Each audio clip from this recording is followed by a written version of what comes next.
This is really gonna bust up some fucking people, and they're just gonna be, the tears are gonna flow. I don't care what anybody says. Go on, lay it on me, roast me. I'm more of a positive guy. Yeah, I have an unpopular opinion here. Hate. One hot take that will definitely send people after me to revoke my metal card. It's other shit. Her er bare en gang bunke lort. I mean, fucking hell. Stop that bullshit. This one I like. Kiss is like for 7 or 9 years old. It's an opinion. We all have them. We all like different things. If you still can't take it, you know what we say at the Merciful Metal channel. Bye.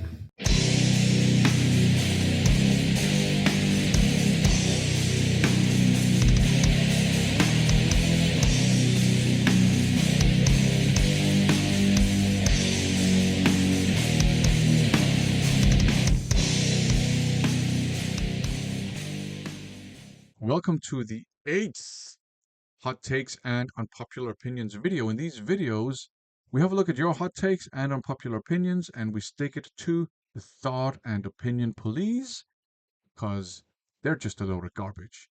Let's get down to business. Up first, we have a couple of hot takes from Mark G with a C. He starts out really strong, saying, besides a couple of albums, Judas Priest are really boring. Now, I obviously disagree on this because it's one of my favorite bands of all time. I think they only have one boring album, and that is Point of Entry. And that album even has a lot of fans. But, I mean, we all have like super influential classic bands that we're supposed to like, that we kind of don't like. In my case, for example, you know, I've been in death metal bands. I'm a fan of death metal. Cannibal Corpse never did it for me. Not even remotely interested in them. I've heard a bunch of their albums and their songs, and the musicianship definitely is to be respected. But they just don't move me, if you know what I mean. And actually, the same thing with Deicide. Not interested. I think their music is boring. I even saw Deicide live once, and it was boring. Apart from Ralph Santalla, this was when he was in the band. He did a very good job, but other than that, I thought it was boring. So I think we all have bands that are hugely influential. We're supposed to like them, but they just don't click with us. And I think that's fine.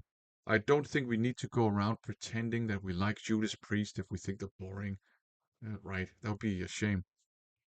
Okay, but when it comes to Judas Priest, there's of course the whole debacle surrounding the Ripper Owens era. That the Judas Priest now, they've kind of disowned those two albums they did with Ripper Owens. But you know what? I really like those two albums, and I'm not the only one. There are also people down under who really like those two albums. Check this out. Judas Priest Demolition. You got this one, and you've got Jugulator with Tim Ripper Owens. There he is. He's got a bright light coming out of his groin. I don't know why. I thought he was great. I thought those two albums were pretty good in my opinion. I actually like this one. I listened to Jugulator a little bit, and I don't think it's bad at all. You know, like from what I've heard about it, I think those are good albums for Judas Priest. I actually think that Tim Ripper Owens fitted better into Judas Priest than Blaze Bayley did in Iron Maiden. Next, Mark G with a C says, Cradle of Filth have only one album worth listening to, and that's their debut. They are a stupidly overrated band. Now, Cradle of Filth have a lot of fans, and as far as I understand, their fans are very loyal, so this is an opinion that has to hurt a lot of feelings in Cradle of Filth land. Personally, I think I've only heard one Cradle of Filth album from beginning to end, and that's one that I was given by Mark from the Wandering Souls web scene channel, and I thought that was a pretty good album. But yeah, not everybody likes Cradle of Filth, and that's okay. They have albums that are unpopular too, that you're supposed to dislike, but being the positive guy that he is, S&T Young actually likes one of these albums. Check this out. Cradle of Filth, Damnation in a Day. A lot of people don't like this album. I like it a lot just because it has an orchestra in it. There are some very good songs on it. I love all the different things that are in this. It's not my favorites, but I know there's a lot of hate for this album. But I always thought this was a solid album. Favorite tracks on this is Hurt and Virtue. I love that one.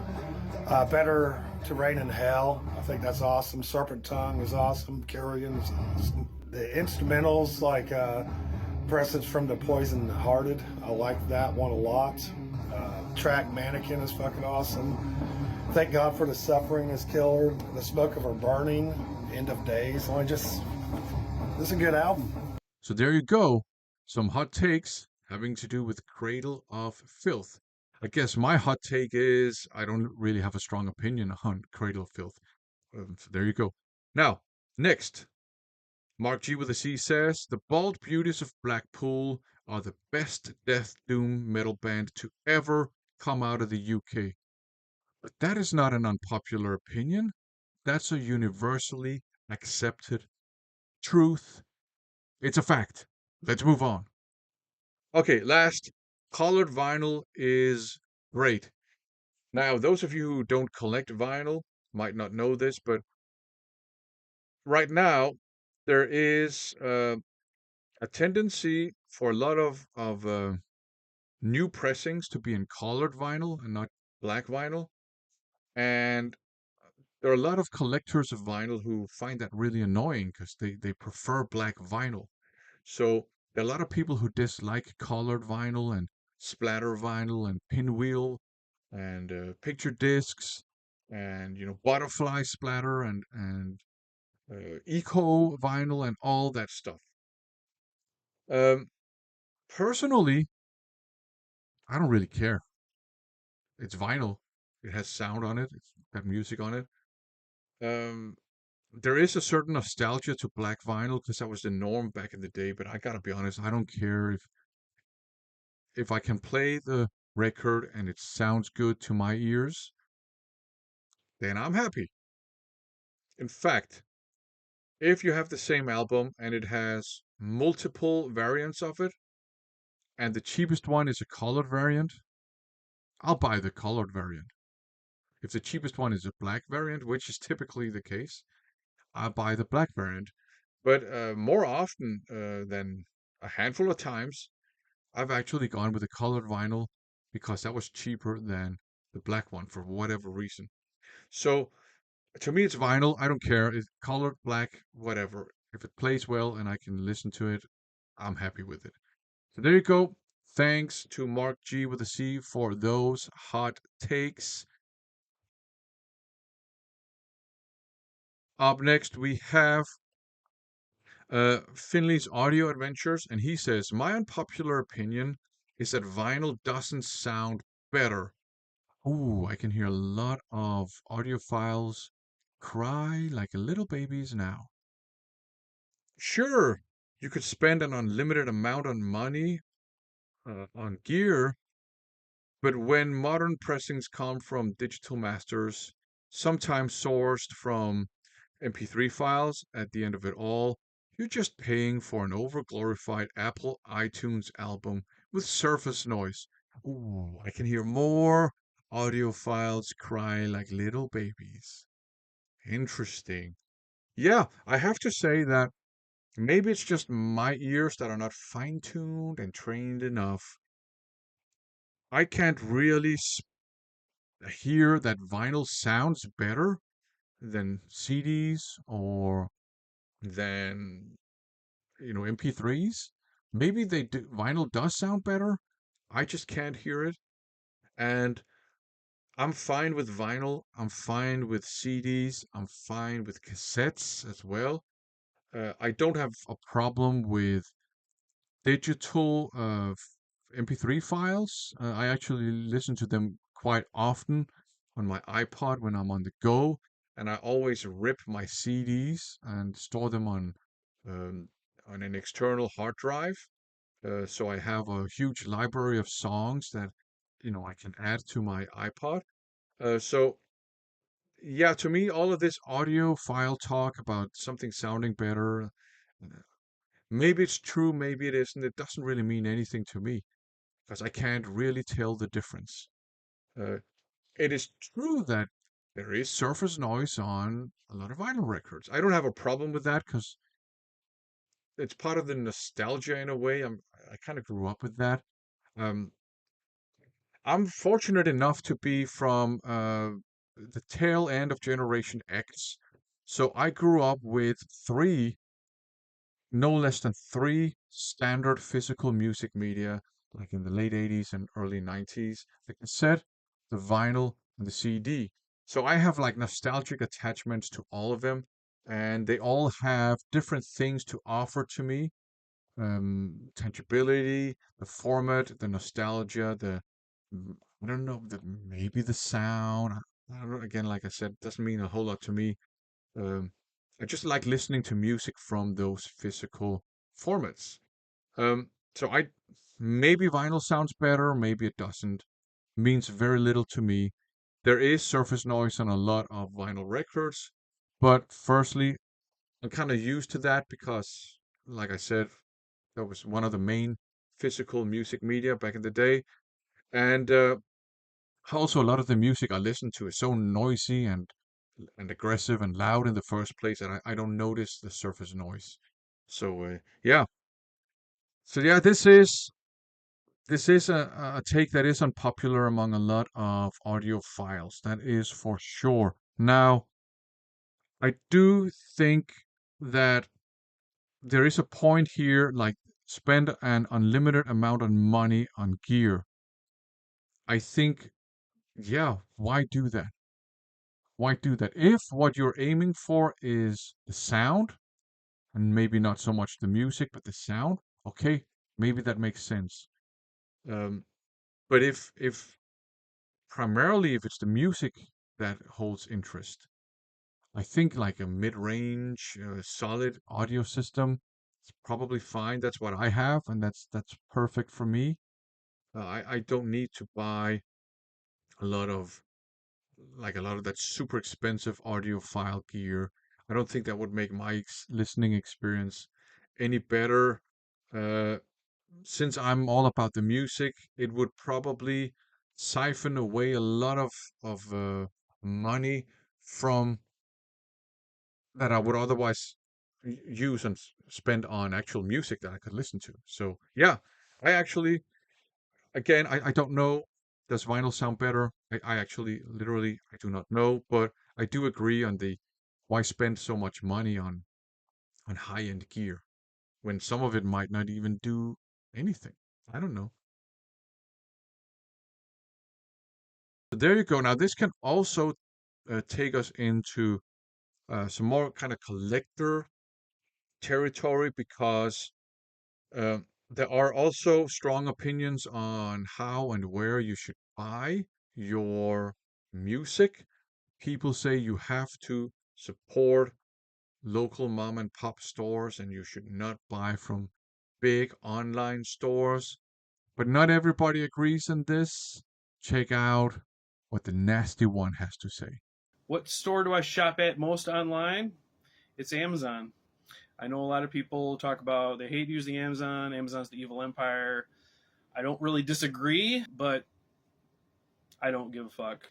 If it's a mainstream ish release that they're going to have, I could go to the record store, hope they got their shipment in that day.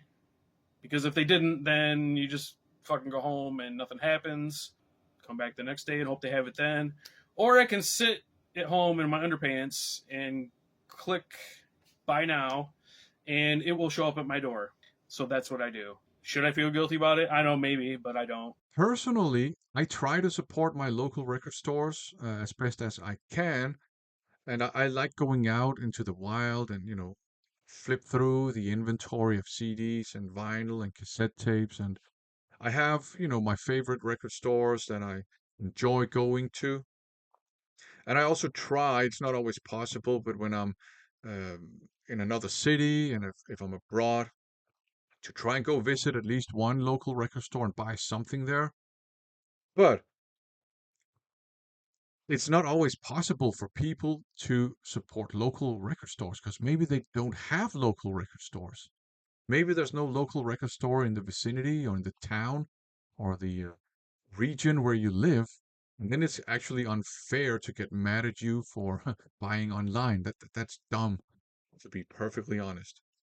And also, I mean, there might be situations where you can only get that record from an online outlet somehow.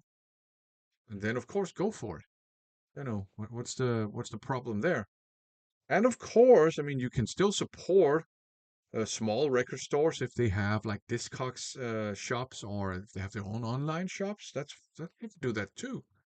Um, I don't buy from Amazon. I stopped doing that a long time ago. I have my reasons for doing that, and I have my reasons, but I'm not gonna impose that upon other people. So if you buy from Amazon, that's up to you. It's not gonna make me mad. But it is kind of, I think, annoying, an annoying little part of the whole vinyl of music collecting community in general, that people have opinions that they want to make the standard. They want their own opinions to be the one size that fits all when it doesn't. There's so many reasons to buy online. I mean, what if you're disabled and you can't walk? Of course, that will make it difficult for you to go out into a local record store. I mean, it's possible.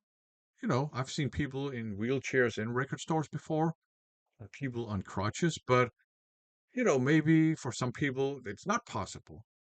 You know, I mean, do you get mad at them for buying online? If you do, you're a bit of a dickhead. You know what I mean? Uh, and like I said, there are people that just don't have local record stores in their neighborhoods or in their towns or whatever. Why get mad at them? That's not fair either. So there's no one size that fits all, and you can't have your opinion and try to impose that upon everyone else. And that applies to buying habits, it applies to everything. So, yeah, I actually sympathize a lot with Nasty Boy Scott here, although I don't use Amazon myself. I use other online outlets. I buy from CD Japan. I buy from sometimes Accords online record stores. If I just don't have the time to, you know, visit their brick and mortar shops. Mephisto as well. I've bought from their online shop too. And sometimes I don't have the time because if I'm very busy with my job, I don't have the time to go and even pick up the stuff. I have them send it to me. It's not a big deal. Uh, I buy from Discogs sellers all over the world almost. I think I'd already mentioned CD Japan. I buy from them online. I buy from iMusic online. So, to me, some online stuff is good. Some in the wild stuff is good too.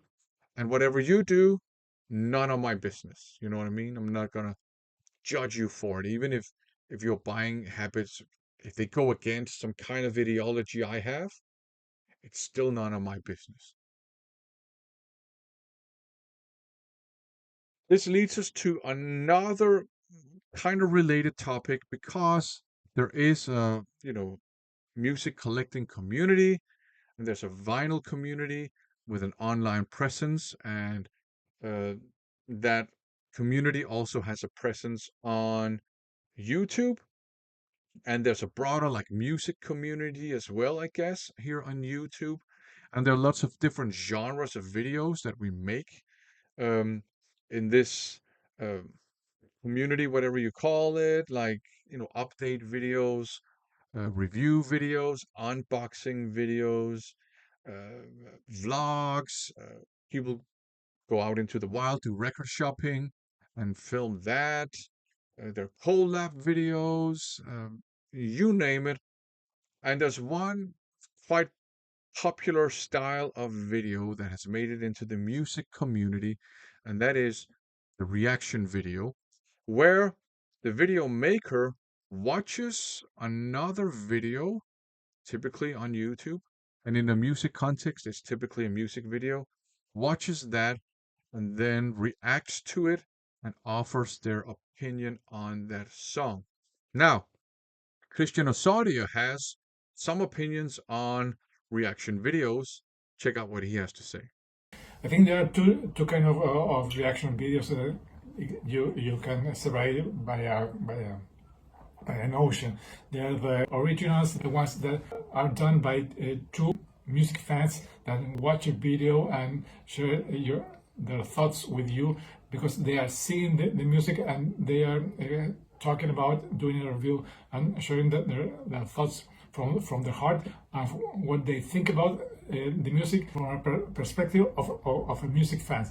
And there's a lot of other of these clickbait video of reactions, teenagers, kids, guys, girls watching, reacting to Slayer for the first time, or to death metal for the first time, or Iron Maiden for the first time, Metallica for the first time, and Limp Bizkit and new metal for the first time. And those are all fabricated videos trying to make the YouTube algorithm put them high on the numbers of views these videos are getting. And of course, we all understand this is all a business, and these channels are trying to get more subscribers, more views, and create more track action to the channel so they can make a profit about it. Those are kind of videos of reaction videos I don't even think about watching. And there are also some good reaction videos that are done by, of course, lesser known channels, small channels like some guys here in the VC that are really good because they're sharing their thoughts from a perspective of a music fan that is seeing this video, this song, or hearing to a record or to a single for the first time, and he's sharing his honest thoughts with you, the rest of the VC. I don't really watch reaction videos. Apart from Mark from the Wandering Souls web scene, because I'm genuinely interested in his opinion. But other than that, I don't watch reaction videos. I don't know. Why watch someone watch a video when I can watch that video myself? You know what I mean? And also, just like Christian Osorio suspects, I suspect that a lot of these reaction videos are dishonest, to be honest with you. I think a lot of them, they've already watched the videos before reacting to them. And I think the whole reaction video ecosystem is kind of off. To me, it seems like you have fans of certain bands and artists and songs, and they request video makers to react to those songs by those artists, and they expect those reactions to be positive because music fans are entitled little toddlers. And if those reactions are not positive, they get super mad at the video maker, which means that the video maker, fearing losing subscribers and fearing thumbs down and all that stuff, will pretend that they like the video, even if maybe they actually don't like it or they don't care about it. And I think just that's off somehow. I don't like that ecosystem. So that's another reason why I don't really watch reaction videos, and that's a reason why I don't make reaction videos.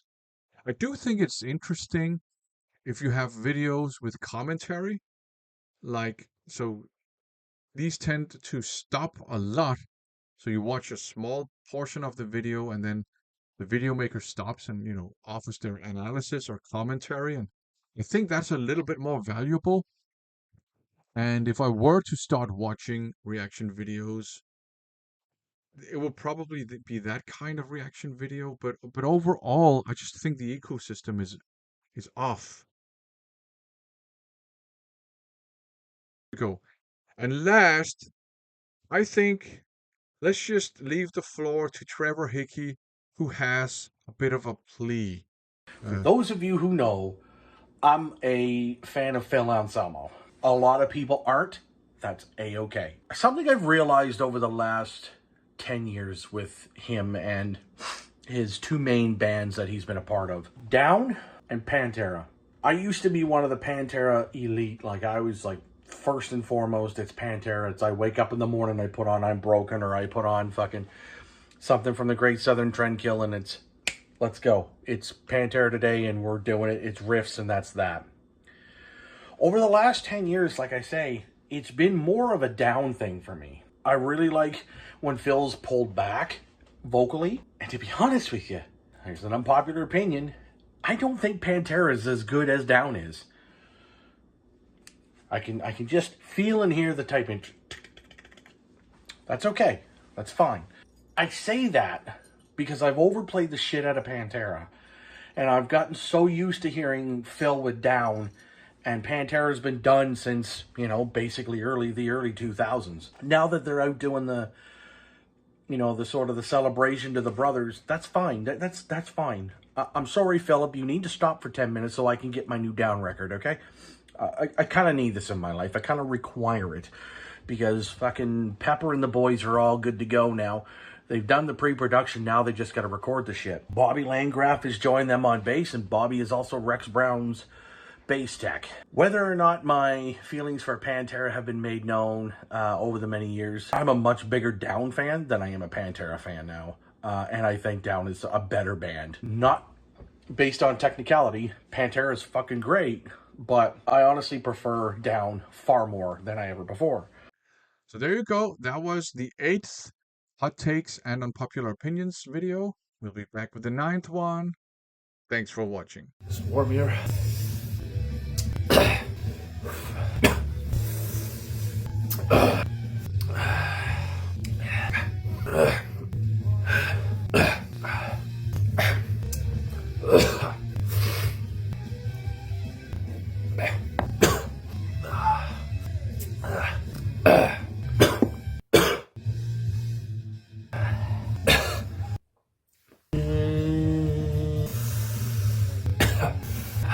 Oh God.